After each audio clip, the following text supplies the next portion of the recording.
Folks, I just want to do a quick video. And I know people are going to think that, oh, look, she's coming for the people again, but I'm actually not coming for the people. But I do want you to understand where my thoughts are on this and why I feel so strongly about this. Now, we see it's lovely, which is, I'm not going to lie, it's lovely to see all the people come together and stand together and be united for once. But my issue with this is the motivation behind it. The people are coming together because of money. So, Christopher, we're here in the city centre of Dublin, off O'Connell Street. The roads are blocked.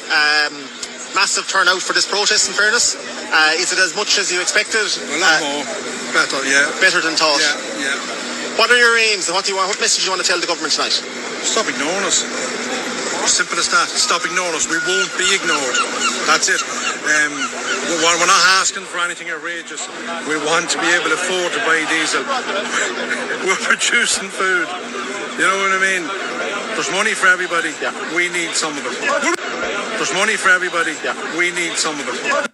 Now, it's not because of the agenda at play or how our country is being destroyed from within. It's all because of money.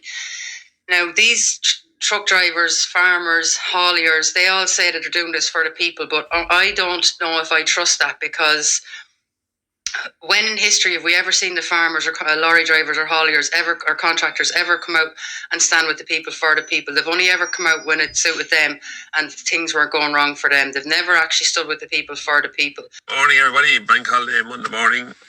Just on the update on the fuel protests. As you know, protests have been called right around the country and are organised for tomorrow, and the response is just unbelievable. It started down in Cork, Limerick, and has spread through the whole country. So these protests need to be supported tomorrow for everybody that burns the fuel of any type.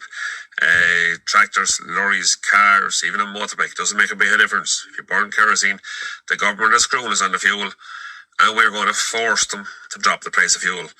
The main demands are we can work with green diesel at 90 cent plus VAT, and we'll work with white at 140 plus VAT. So we are going to ask the government to subsidise fuel if they have to, because if they don't, the house building is finished, the economy is finished, the men are going on the dole.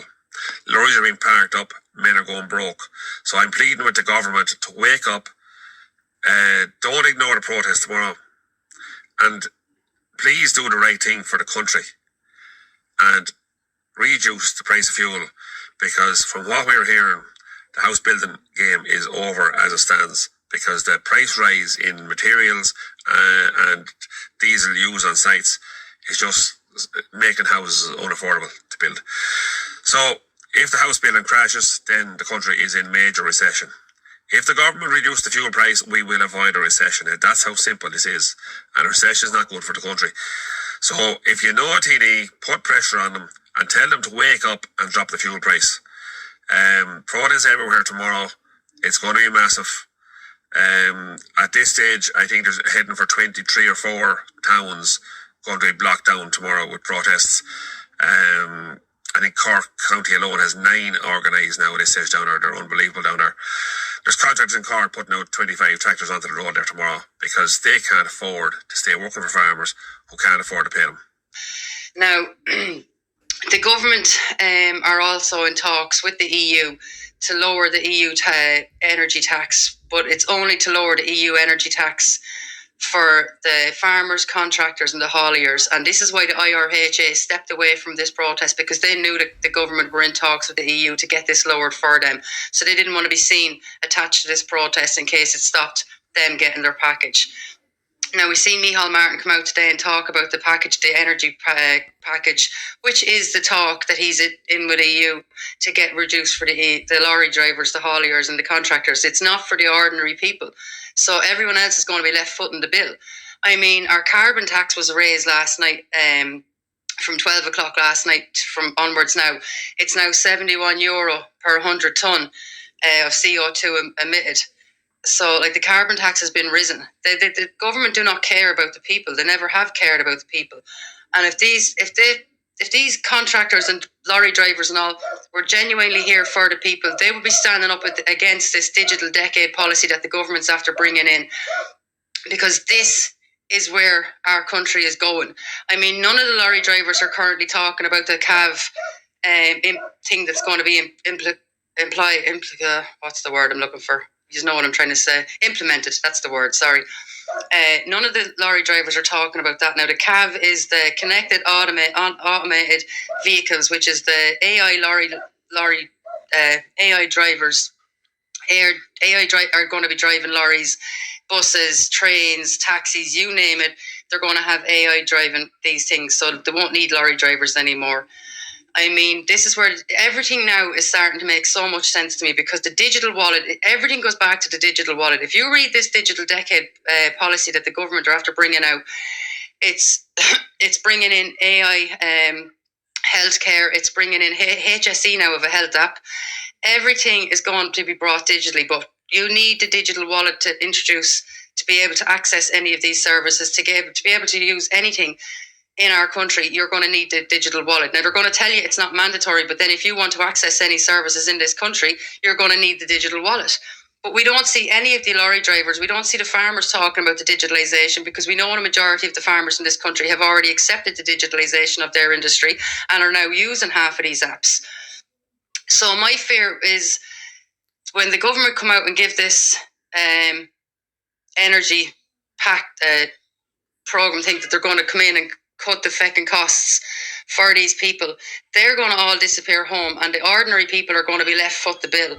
I mean, everything is connected now. This is why the Children's Hospital hasn't even been opened yet either, because this is going to be the world's first hospital that's fully digitalised. Now, they're going to have EMHRs, that it's the first electronic medical health records ever, where it's going to be completely electronic. They're going to have robots in there as well to dispense the tablets. They're going to have robots in there to clean the windows and clean the hospitals. So it's going to affect a lot of people's jobs. I mean, if you look at the statistics for what they're saying, they're basically saying by 2028 to 2030, there's going to be 880,000 people without a job in this country. Now, that's your shopkeepers, that's your lorry drivers, that's your bus drivers, it's your train drivers. It's every sector of society is being hit. Accountants as well. They're all going to be replaced with AI. But yet we don't see any of these people out there speaking with this protest about any of this. They are all speaking about their own pockets and being hit and the money that they're down. So I'm concerned about when the government come out with this announcement, they're all just going to disappear, and then it's us, the ordinary people, who are going to be left with this bill, which is what we already see right now.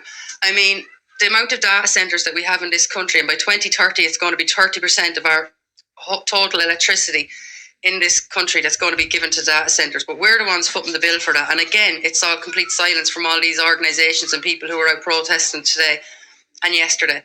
They all just seem to be giving out about the price of fuel, but there's a reason the fuel is high, and that's the IEA. They brought the fuel prices high, and so then when the government lower it, the people think it's a win and they'll disappear again, because they know we need the people to stand as one, which is what's happening right now, but it's only happening for money. It's not happening against the agenda at play here, and there is an agenda at play here, folks. It's right on track for where they want to be. Irish government do not care about the people. They never have cared about the people. They never will care about the people. They only care about their leaders. And right now they are hyper-focused on becoming president of the EU Council in July in this country. And that's when we're really going to see the game step up and all these things be implemented. I mean, we have a chance if we really want to stop this by coming together and shutting the country down. We don't need to do all these mad protests. We just need to stop giving them revenue. But as it stands now, these drive slow protests that they're all doing, the government are sitting back laughing because it's creating more revenue for them. I mean, with the fuel prices hikes now already, the government they're making between a 35 and 38 million estimate per week with the fuel rises. So all these slow drive protests, they're just creating more revenue for the government. They're sitting back laughing. They're not going to stop you from doing this because it's making more revenue for them. And that's all government care about, revenue and data. They don't care about the people. But they do know that we need the farmers, we need the lorry drivers, we need the hauliers and contractors to all stand with the ordinary people if we want to bring change. So this is why the government are in talks with the EU to suit the IRHA to get this contract, to get this prices lowered for them, but not the ordinary people, and they'll all disappear again. This is what's going to happen. I mean, it's clear as day. It's all scripted. Everything is all documented and there for people to see. Why are none of them talking about the CAV? None of them are talking about any of the digitalisation that's being brought to their sectors of society. They only seem to care about their pockets being hit. And this is my frustration. Yes, it's brilliant to see people come together, but they're coming under the wrong motivation. They're coming because of money. Money it's not. Do you know what I mean? It's not going to stop anything. And why are none of these sectors talking about what's happening in their sector? Like, I know lorry drivers that are actually bringing in these AI driverless lorries into the country right now. Ireland is leading the digitalisation aspect of this. I mean, the government are already talking about bringing in an AI sector for the Irish government. That's in progress right now. I mean, everything now is so connected with the digital wallet. And if this is all being rolled out while we're all fighting over the prices of fuel, it makes no sense to me. We need to get our priorities right and realise that the government have an agenda at play. And until that agenda at play is done, this is not going to change. So people really need to get serious now and understand that the government don't care about the people. They care about the revenue, they care about data, but they do not care about people blocking motorways. The motorways have been blocked for a very long time in this country. So folks, please read the digital decade policy that's coming into place right now, and it's being implemented as we speak, because people really need to understand we're walking ourselves right in the back door of this trap.